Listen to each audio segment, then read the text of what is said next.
Après 3 ans d'instruction, le parquet vient d'ordonner le renvoi en correctionnel de l'ex-commissaire Néret, accusé notamment de corruption, trafic d'influence et violation du secret professionnel.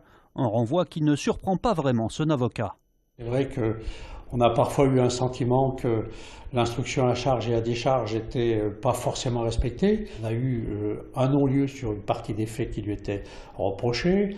J'aurais pensé que peut-être on pouvait en obtenir pour d'autres chefs de mise en examen. Ça n'a pas été le cas. Bon, on assurera devant le tribunal et il y a des choses à dire et une défense à assurer. Joint par téléphone aujourd'hui, Michel Néret n'a pas souhaité d'interview. Avec l'ancien numéro 2 de la police judiciaire, 8 autres personnes sont renvoyées devant le tribunal, dont l'avocat lyonnais David Metaxas qui entend profiter de cette tribune. J'ai été relaxé par mon conseil de discipline, tout ça, ça a échoué. Toutes ces tentatives de déstabilisation ont échoué. Il ne leur restait plus que le renvoi devant le tribunal correctionnel. Ils l'utilisent, ça me donne une tribune, ça va permettre de poser à plat les vrais problèmes. L'attitude de ce magistrat-là, des services de police en charge de cette enquête, et surtout le fonctionnement de ce qu'on appelle les pôles JIRS, juridictions interrégionales spécialisées, qui sont, appelons-le comme ça, des juges qui se croient au-dessus des lois et tout-puissants. Aucune date n'est encore fixée pour le procès qui pourrait avoir lieu en début d'année prochaine.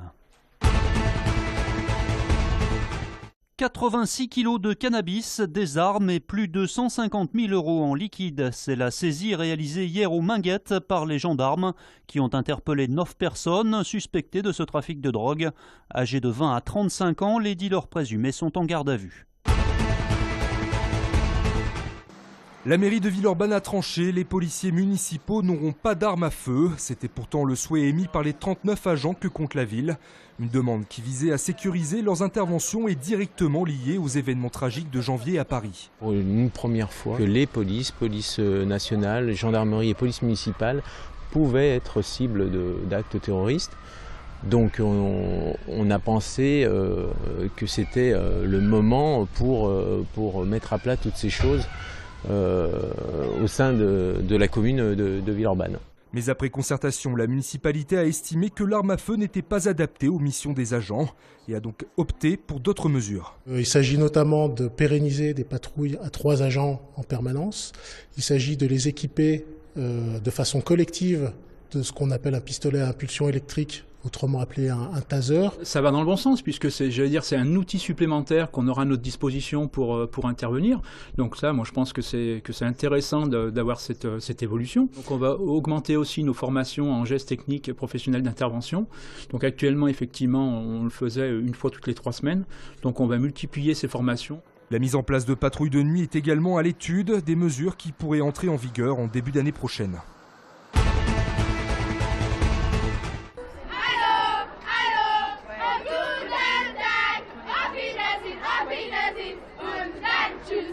Nouvelle mobilisation cet après-midi à Lyon contre la réforme des collèges. Environ 300 manifestants, principalement des enseignants d'allemand, accompagnés de parents et d'élèves, ont défilé de la place Jean Massé au rectorat. Ils dénoncent toujours la suppression des classes bilingues. Actuellement, il y a 21 heures de cours d'allemand dans mon collège. On passera à 7h30 parce qu'il n'y aura plus de classes bilingues. Voilà. Donc effectivement, on devra se partager entre plusieurs établissements, ce qui met en péril l'organisation d'un échange, l'organisation de projets. On nous dit qu'on fait tout pour les langues, qu'il ne faut pas se faire de soucis, on enlève juste ce qui marche, c'est-à-dire les bilangues et les européennes. Alors que je rappelle, ces classes sont ouvertes à tous. Tous ceux qui veulent s'inscrire en bilangue le peuvent.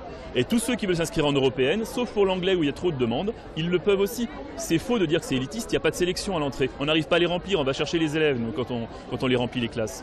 Le décret qui prévoit l'entrée en vigueur de la réforme à la rentrée 2016 a été publié aujourd'hui au journal officiel. Grève en vue au TCL. Un préavis a été déposé pour vendredi par les syndicats CGT et FO.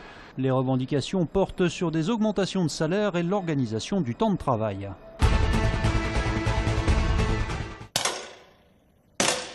Coup de projecteur sur un sport que vous connaissez peut-être, le tir sportif, une discipline que l'on pratique dès le plus jeune âge. Après le foot, le rugby ou encore le karaté, Victor, 12 ans, s'est laissé tenter par cette activité sportive, une façon pour lui de faire comme son père. Enfin, c'est grâce à mon père que je fais du tir, parce qu'au début il était dans un club, il m'a emmené. J'ai bien aimé, donc j'en ai fait aux armes à feu et après il m'a dit tu veux pas aller en école de tir, donc j'ai dit j'ai accepté et là maintenant je fais du tir ici, quoi. Cette discipline olympique depuis 1896 est bien malgré elle la cible de nombreuses critiques. L'utilisation d'armes n'aidant pas à dédiaboliser ce sport, une situation que regrettent les dirigeants du tir sportif. Le tir est un sport comme un autre. Je pense que c'est une discipline qui est méconnue, qui les armes ont peut-être une tendance un peu négative dans l'esprit des gens, alors qu'en fait, les seuls trucs que nous faisons et nous réalisons sont dans les cartons. Face à cette ambiguïté, on se défend de mettre l'accent sur la sécurité et la responsabilisation des jeunes pratiquants. Première règle, de toute façon, effectivement, ce sont les règles de sécurité. Les règles de sécurité, dès le début de la saison, ils les appliquent. Après, ça devient des acquis, même si effectivement on les rappelle régulièrement. De ce côté-là, je ne me fais pas du tout de soucis au niveau des jeunes. D'autant plus quand ils arrivent en compétition, ils gèrent correctement leurs armes. Aujourd'hui, le tir sportif compte près de 6000 licenciés dans la région Rhône-Alpes.